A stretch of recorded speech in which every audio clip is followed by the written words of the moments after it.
بسم الله الرحمن الرحيم. الحاقة ما الحاقة وما أدراك ما الحاقة كذبت ثمود وعاد بالقارعة فأما ثمود فأهلكوا بالطاغية وأما عاد فأهلكوا بريح صرصر عاتية سخرها عليهم 7 ليال وثمانية أيام حسوما فترى القوم فيها صرعا كأنهم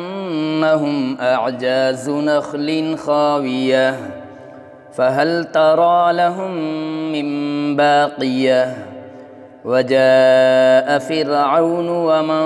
قبله والمؤتفكات بالخاطئة فعصوا رسول ربهم فأخذهم أخذة رابية إنا لما طغى الماء حملناكم في الجارية لنجعلها لكم تذكرة وتعيها أذن واعية فإذا نفخ في الصور نفخة واحدة وحملت الأرض والجبال فدكتا دكة واحدة فيومئذ وقعت الواقعة وانشقت السماء فهي يومئذ واهية والملك على أرجائها ويحمل عرش ربك فوقهم يومئذ 8 يومئذ تعرضون لا تخفى منكم خافية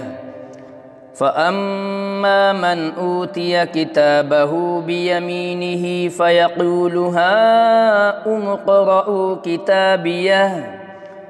إني ظننت أني ملاق حسابيه فهو في عيشة راضية في جنة عالية قطوفها دانية كلوا واشربوا هنيئا بما أسلفتم في الأيام الخالية وأما من أوتي كتابه بشماله فيقول يا ليتني لم أوت كتابيه ولم أدر ما حسابيه يا ليتها كانت القاضية ما أغنى عني ماليه هلك عني سلطانيه خذوه فغلوه ثم الجحيم صلوه ثم في سلسلة ذرعها 70 ذراعا فاسلكوه إنه كان لا يؤمن بالله العظيم ولا يحض على طعام المسكين فليس له اليوم هاهنا حميم ولا طعام إلا من غسلين لا يأكله إلا الخاطئون فلا أقسم بما تبصرون وما لا تبصرون إنه لقول رسول